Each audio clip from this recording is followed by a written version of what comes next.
Hi, welcome to Life, Loss and Hope. My name is Sarah. Thank you for joining us today. Please continue to subscribe, to like and to share and to comment.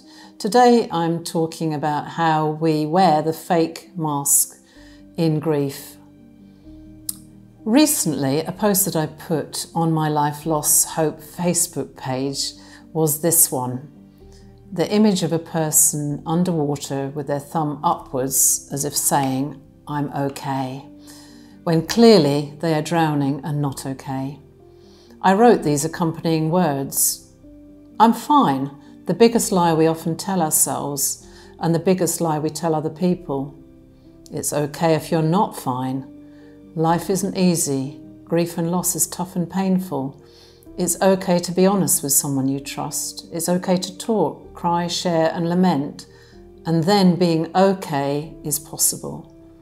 This seemed to resonate with many of you and touch a truth that is endemic in our society, that somehow it's not acceptable to be authentic and genuine. It's a given that when we first meet people, our question is, or their question to us is, "How are you?" And we say, "I'm fine." It just rolls off the tongue. And even when our world has fallen apart and we're overwhelmed by physical and emotional pain, we still say, "I'm okay, I'm fine." It really defies the reality of the situation in loss. And when we think about it, it's quite incredulous that we don't feel able to express how we are really feeling. And why is this? I guess it can be for many things. The fear of judgment, the fear that the person will think we are weak, the fear that they won't like us anymore or be with us. Sometimes it's about other people's expectations or protecting them from feeling awkward, embarrassed, or making them cry or upset. So what happens is that we adapt by wearing a mask to conceal our emotional pain rather than revealing it to others. And then if you reveal it to others, it means you also have to reveal it to yourself, and facing this pain can be terrifying. It's not unusual for the death of someone for us to feel like it reveals a part of ourselves that isn't worthy of sharing. There may be embarrassment, shame, guilt, regrets behind the mask. And instead of unpacking these and seeking advice, we conclude it's better to keep it hidden. And that's why we wear a mask and fake being okay when we feel broken inside, frozen, and we live behind the mask of putting on a brave face. I did this, and probably you do too. It's a common response that we resort to as we try and get through the day and not alienate ourselves from others and hold on tightly to the pressure cooker of emotions. In the midst of it all, we can sense that others only really want to see us coping well and living a fulfilling life. We even may find ourselves not telling the truth with a counsellor or a doctor, saying that we are okay, making progress, because we're worried that our pain may be even too much for a trained professional. The brave face mask can be worn to camouflage the internal struggles of grief so that we appear less vulnerable. On the surface, we can make small talk, but are mostly unable to communicate anything deeper, significant or intimate other than with a few who truly understand. Underneath, we're often afraid that our loss and pain will break other relationships. We may be afraid that others get sick of us, so we tell them what we sense they most want to hear and feel comfortable with. Our longing for belonging and connection with others overrides and often leads to an unhealthy bottling up of grief, even for years. The astonishing thing I remember well is feeling like I had just faded away from everyone and that my loved one had been airbrushed from the world. It felt like they were oblivious, and everyone was oblivious to their presence because people don't talk about them or even mention their name. So it gives the impression that their life and my loss was insignificant. Some people wear the mask of busyness as they throw themselves into continuous activity in the aftermath of loss. It's not unusual, and it can be an effective distraction from the pain, giving you a sense of control in a world that is whirling out of control. Busyness can serve as an anaesthetic in a time of intense turmoil and have a purpose in early grief. I often think that if we felt all the pain immediately, that it would be too much. It would be overwhelming. Initially, shock, denial and endless activity prevents us from thinking and feeling the full brunt of the pain of loss. You're certainly not able to drop the mask with everyone and in every situation. So it can be cathartic to seek out a grief support group or counselling where you can leave the mask at the door and the facade of being okay. This offers you a safe place where you can fall apart even as you share similar experiences. A place where you can be fully seen and heard and yet not judged or have your pain minimised. People tell me that they experience relief and a sense of that not being alone, that they're not going crazy or locked into their grief. And so it can be a lifesaver and help you function the rest of your time when you feel that you have to wear the mask of being okay. Often I encourage people to be more honest when they are asked, "How are you?" Because it is okay to say you're sad or struggling or that you're missing your loved one, or even to say, "I had no idea I'd still feel this bad." It opens up honest dialogue and it allows the other person into your experience. It can make you feel vulnerable, but it builds connectivity and intimacy with those close to you.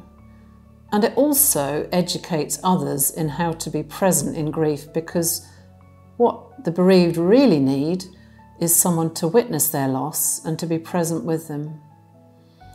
I'm often asked how to best support someone who's grieving, and it's really as simple as this. Keep showing up for them, even as years go on, even if they seem to have it all together, to hold space for them, to talk, to be sad, to be silent, or however they're feeling, without trying to fix, judge, minimise or compare their grief and pain with your own, to sit with them in their sadness and just to keep listening. It makes a way for healing to begin. In my 20s, when I lost my mother, my friends were really worried that I wasn't addressing my grief. I had a new baby, and yes, I was really busy all the time. And to be honest, I couldn't tell if it was a good thing because it kept me all together, or a bad thing because it stopped me from falling apart.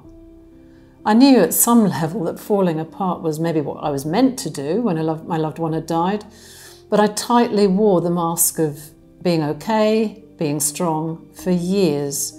I believed that pretending to cope and be strong was the only way to get through loss. But now, many years and losses later, I allowed myself to fall apart, and I realised that that was the way through. Getting through grief is personal to each individual, but there are some ways that I navigated it as best I could. I gave myself intentional time to actually face and be present to those emotions moving through me, knowing that I was bigger than the grief. Learning that somehow, as it washed over me, that I'd feel another layer of shedding the pain.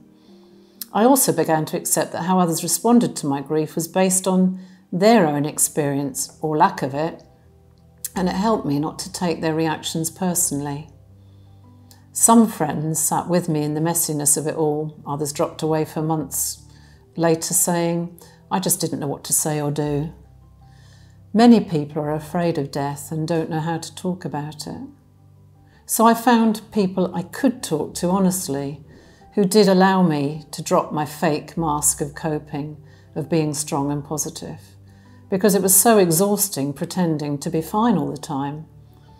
And I decided to focus on healing rather than happiness, engaging in healing things like journaling, walking in nature, prayer and self-care.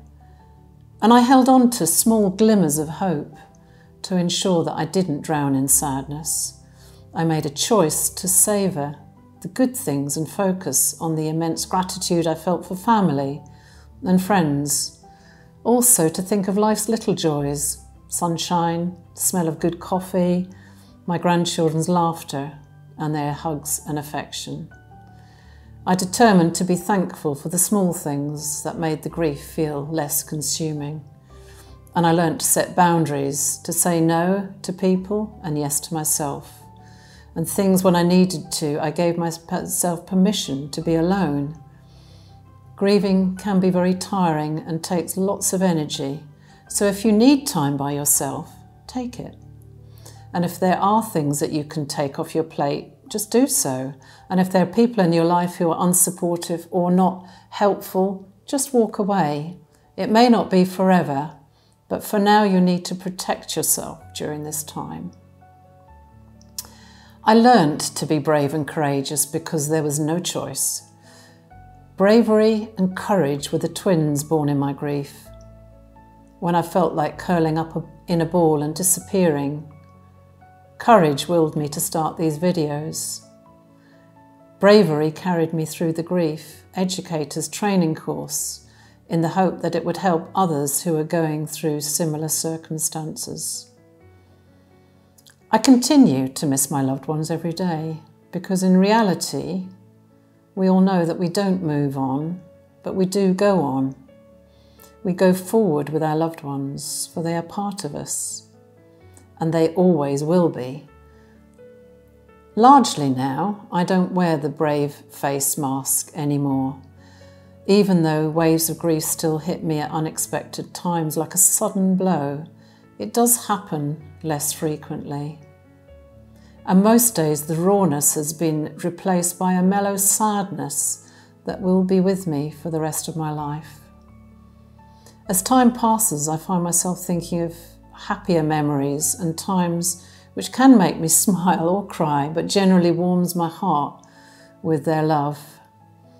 I know that that warmth won't replace the sadness, but I trust that they will find a way to sit comfortably together.